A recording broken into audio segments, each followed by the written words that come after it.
Welcome back, everyone. Today we are going to be talking about useful expressions from the beginning of Nakama 1. If you are following along, this is on page 6. So the first thing we are going to talk about is forms of address. The Japanese always use a title to address people other than family members. Young people, however, sometimes refer to their friends by name only without using a title. So think of this as how you would say Mr. or Miss for someone that you don't really know, or if you're using Mr., Miss, Mrs., Professor, Doctor for a teacher. So the first one that we have here is sensei. That is sensei. This is going to be professor or teacher. Now, notice this little squiggly line here. That means that you are going to put it after someone's name. So with my name, for example, you would say Cruz-sensei. So not Sensei Cruz, but Cruz-sensei. Now, if you just wanted to refer to me by san, to say, oh yeah, that's Miss Cruz, just as somebody that you didn't know very well, and you just had to meet me outside somewhere, then you would say, oh, Cruz-san. So again, we're not going to say san Cruz, but Cruz-san. And we could see the example that they have here. So Tanaka sensei is Professor Tanaka. Yamada-san would be Mr., Mrs., etc. Yamada. Now, you will see here that this character is I, and we talked about that when we went over the first 15 characters. The thing is that we will go into this later on when we talk about elongating vowels, but here you're actually just going to elongate the e sound from se. So instead of saying sensei, you would say sensei. And it is customary to address an instructor simply as sensei. So you can just say, oh, hey, sensei, and I can respond to you. You don't always have to say kuruzu sensei. Sensei is completely fine.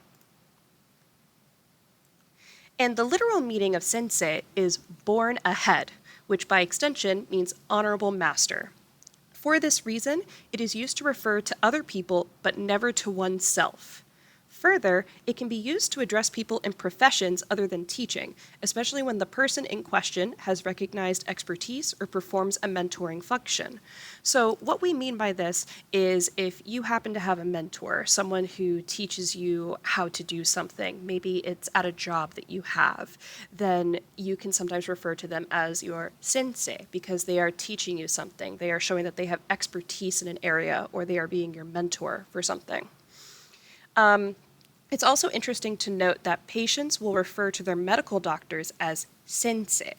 Think of it like this. In order to be a doctor, you usually have to earn your doctorate. So this is something that is a very high-level degree. It shows that you have that recognized expertise. But even for this function, you should never use sensei to refer to yourself. So I wouldn't introduce myself as Kuruzu sensei. I would simply introduce myself as Magnolia Cruz, but I may ask someone to call me Kuruzu sensei. Japanese people often refer to each other using last name and title, even if they've known each other for a long time.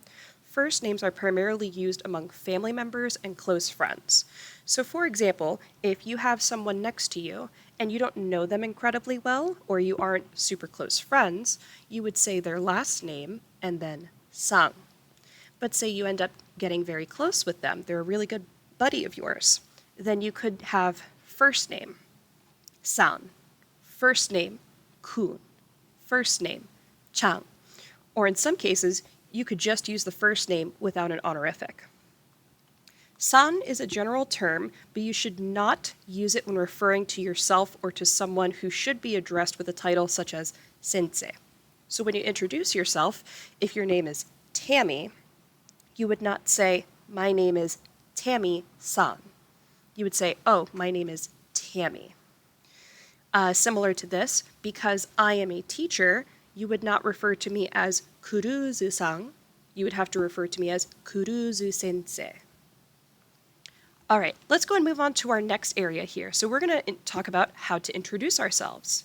So we have here, hajimemashite. And I'll say that again. Hajimemashite. So the whole thing is はじめまして。何々, which means whatever, です。どうぞよろしく. So again, that's はじめまして. Name, です。どうぞよろしく. So this is, how do you do? I am, whatever your name is, pleased to meet you. It's not a literal equivalent translation, but it's the closest thing we have. Hajimemashite is how you always start an introduction. That shows that you're about to begin an introduction. And then dozo yoroshiku is how you conclude your introduction. That's your pleased to meet you. So we have here the example, and I would like for you to practice this with someone near you, or you can simply read it on your own. So we have here, Hajimemashite, Yamada desu, dozo yoroshiku. Hajimemashite, Sumisu desu, dozo yoroshiku. And you could try to practice this with your name. So if your name is Sal, then you could say, Hajimemashite, Saru desu, dozo yoroshiku. Or if your name is Tanya, Hajimemashite, Tanya desu, dozo yoroshiku. So go ahead and practice that with someone near you, and practice trying to introduce yourself. Now, some notes that you'll see from here are that little circle that you saw at the end of that sentence there. I'll go back. This circle here, that is the Japanese period. Also remember that you don't use a title or san when speaking of yourself. So again, like I said before, don't introduce yourself as Tanya-san or Brady-san. You want to be sure that you just use your name.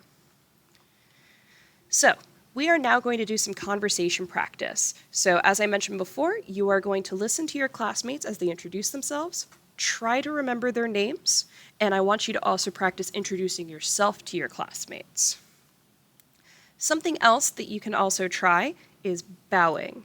So bowing is very customary when introducing yourself in Japanese.